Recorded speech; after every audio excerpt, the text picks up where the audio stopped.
कांग्रेस कह रही है कि बीजेपी की ये बेचैनी है, हताशा है और बीजेपी ये देख रही है कि कांग्रेस धीरे धीरे मजबूत हो रही है। और खासकर पिछले 6 महीने में एक डाटा भी अभी आया है, एक सर्वे आया है सी वोटर्स का, जबकि सी वोटर्स के बारे में बहुत सारी बातें कही जाती हैं। मैं ज़्यादा यहाँ नहीं कहूँगा, नाराज़ हो जाएंगे वो लोग भी। नाराज़ तो ऐसे बहुत लोग हो जाते हैं हमारे साफगोई के कारण, लेकिन वो भी नाराज़ हो जाएंगे कि क्या कह रहे हैं। लेकिन उसके बाद भी मैनिपुलेशन इतना नहीं कर पाए कि 6 महीने में कांग्रेस को पीछे लेके जाएं। कांग्रेस 6 महीने बाद, यूपीए 6 महीने बाद बहुत आगे चली गई है, जो 6 महीने के पहले का डाटा था। और उस डाटा के आधार पर एक वीडियो हमारे यहाँ बना हुआ है, आप चाहेंगे तो देख सकते हैं। कल ही उस खबर को हम लोगों ने अपलोड किया था। लेकिन यहाँ दूसरी बात यह है, डॉक्टर प्रकाश हिंदुस्तानी जी, आपके पास आना चाहता हूँ। प्रकाश हिंदुस्तानी जी शायद डिस्कनेक्ट हैं, लेकिन दीपक पाचपोर जी, आपसे समझना चाहता हूं, आप अभी छत्तीसगढ़ में बैठे भी हैं। छत्तीसगढ़ में जो कुछ चल रहा है, इसका असर क्या पूरे देश में पड़ता हुआ दिखाई दे रहा है? क्या कांग्रेस जो बात कह रही है कि ये बीजेपी की हताशा है, अब तो कांग्रेस की बातों पे रिएक्शन जो है वो हम देख रहे हैं कि अलग अलग जगहों से और खासकर अलग अलग वरिष्ठ नेताओं से, बीजेपी के वरिष्ठ नेताओं से आने शुरू हो गए हैं। चुनाव का समय है, आरोप प्रत्यारोप सब कुछ हम देखेंगे, लेकिन जो मुख्य मुद्दा है, जो यहां कह रहे थे शकील अख्तर जी कि 2024 में अगर बीजेपी दोबारा आती है तो कांग्रेस जो कुछ कह रही है या उद्धव ठाकरे जो कह रहे हैं, क्योंकि उद्धव ठाकरे भी दूध के जले हुए हैं और वो जो बात कह रहे हैं लगातार कह रहे हैं, तो क्या कुछ आप देख रहे हैं? क्या ये सब कुछ जो हो रहा है वो बेचैनी है? 2024 किसी तरह पाया जाए उसकी बेचैनी है? देखिए, छत्तीसगढ़ का जो ईडी का जो रेड वाला इशू है, इसके 2 एस्पेक्ट्स हैं, 2 आयाम है। पहला तो छत्तीसगढ़ स्तर का है। तो पहले हम थोड़ा सा ये समझ लें कि छत्तीसगढ़ में जो है कांग्रेस की सबसे मजबूत सरकार है, राजीव जी। जिस समय पिछले समय एक साथ जब 3 राज्य जीते थे, राजस्थान, मध्य प्रदेश और छत्तीसगढ़, तो आप देखिए कि मध्य प्रदेश में तो उन्होंने डिसलॉन्च कर दिया किसी तरीके से अपने चाणक्य द्वितीय जो इस समय जिनका राजकाज चल रहा है, तो उन्होंने जोड़ तोड़ करके भाजपा की सरकार वापस बना दी। राजस्थान में अस्थिर करने की पूरी कोशिशें हुई, उनमें उनको सफलता नहीं मिली, अलग बात है, लेकिन वहां भी कोई बहुत अच्छी सिचुएशन नहीं मानी जाती, बहुत ही नाजुक स्थिति है। छत्तीसगढ़ एक ऐसी जहां पे लाख सर पटकने के बाद भी भारतीय जनता पार्टी कुछ नहीं कर सकी है। आप देखिए, पिछले 6 लगातार उपचुनाव हुए और 6 के 6 में कांग्रेस जो है वो जीतती आई है। भूपेश बघेल ने जब 2018 में जब कमान संभाली, उसके बाद स्थानीय निकायों के भी चुनाव हुए और जितने भी प्रमुख महानगर पालिकाएं हैं, सभी जगह कांग्रेस की ही वहां पर स्थानीय निकायों में उनकी सरकार बनी हुई है।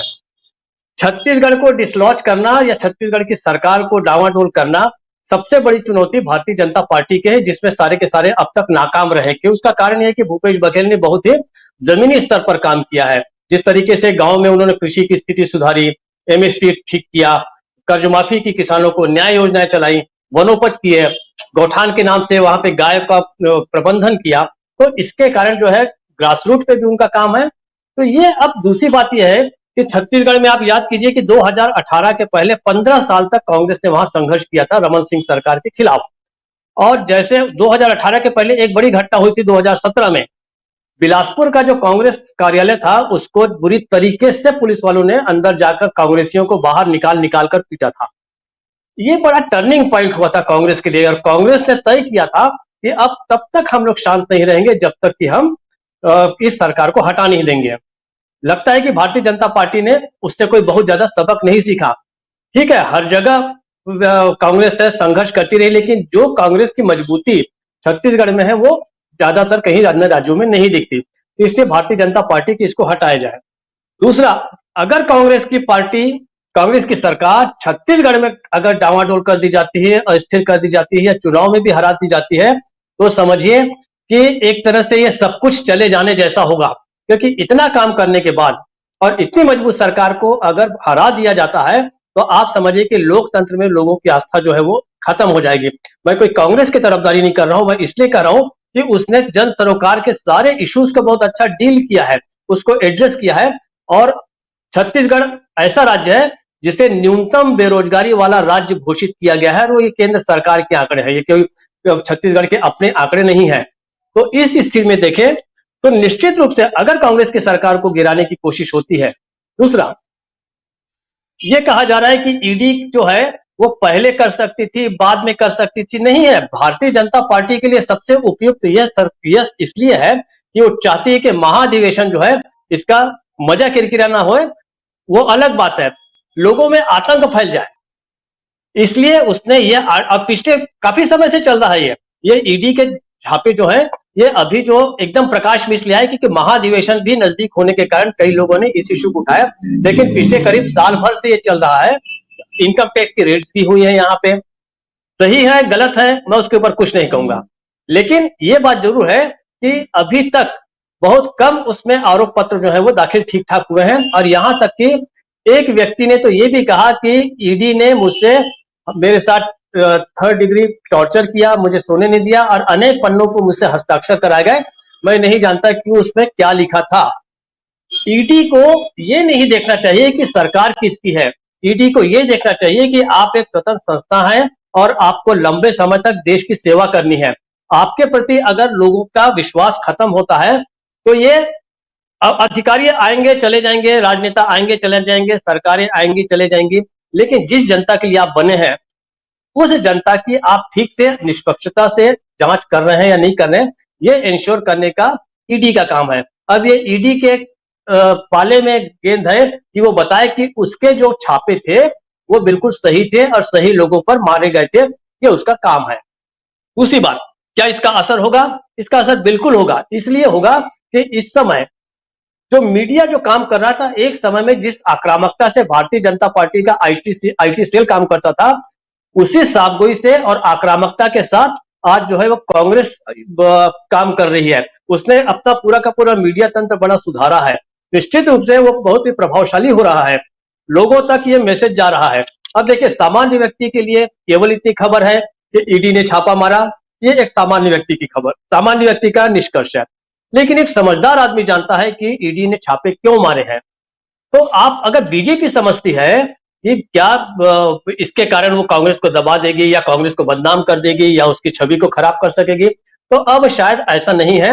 ऐसा करके ईडी अपनी छवि खराब कर रही है और ईडी के कारण भारतीय जनता पार्टी की अपनी छवि खराब हो रही है। ये लोकतंत्र के लिए निश्चित रूप से बहुत ही ज्यादा घातक है। अभी कुछ दिन पहले हम बात कर रहे थे कि विपक्षी एकता की, यही तो मुद्दे हैं कि जब आप चुनाव के पहले जो है एक दूसरे के साथ सहयोग कर सकते हैं, आपको कोई जाके उसके खिलाफ, ईडी के खिलाफ प्रदर्शन नहीं करना है, जुलूस नहीं निकालना है या रायपुर में आके कोई महाधिवेशन में नहीं बैठ जाना है, लेकिन आप एक बयान तो जारी कीजिए कि ईडी का ये काम जो है वो गलत है। आप ये क्यों देखते हैं कि किसी और पार्टी पे छापा पड़ा है तो आप शांत बैठे रहें? भाई, जब आग लगेगी तो जितने भी घास वाले मकान है, फूस के छप्पर वाले जितने भी घर हैं, वो सारे के सारे इस आग की जद में निश्चित रूप से आएंगे। जो लोग सोचते हैं कि ईडी, आईटी, सीबीआई का रास्ता केवल कांग्रेस के ही दफ्तर का मालूम है, तो ऐसा नहीं है। इन एजेंसियों को इतनी खुली छूट दे दी गई है और एक इशारे पे ये आपका भी घर ढूंढ लेंगे और आपको पता भी नहीं चलेगा। जिस तरीके से कांग्रेस को आप जब त्रस्त कर रहे हैं, आपका भी नंबर आ सकता है। लोकतंत्र के लिए बेहद घातक है और ये पानी जो है अब नाक तक पहुंच गया है। अगर आपने अपनी नाक को ऊपर नहीं किया तब तक आपके डूबने का मतलब लोकतंत्र के डूबने का पूरा खतरा है। ये देशवासियों को समझना चाहिए और अपने अपने स्तर पर निश्चित रूप से समझ लेना चाहिए कि ये क्यों हो रहा है और किस लिए हो रहा है। राजीव जी। प्रकाश हिंदुस्तानी जी, आपसे समझना चाहूंगा कि आखिर ये जो सवाल है कि क्यों बेचैन है बीजेपी, क्या आपको दिखाई दे रहा है यहाँ पे इनकी बेचैनी दिखाई दे रही है? बीजेपी की बेचैनी के बहुत सारे कारण हैं। बिछ गई सियासी विसार, खेला जा रहा है सियासी खेल, जारी है वार पलटवार, शह और मात के खेल में बनाई जा रही है रणनीति। कौन पड़ेगा किस पर भारी, ये कभी भी सिर्फ hastachep.com पर अमलेंदु उपाध्याय के साथ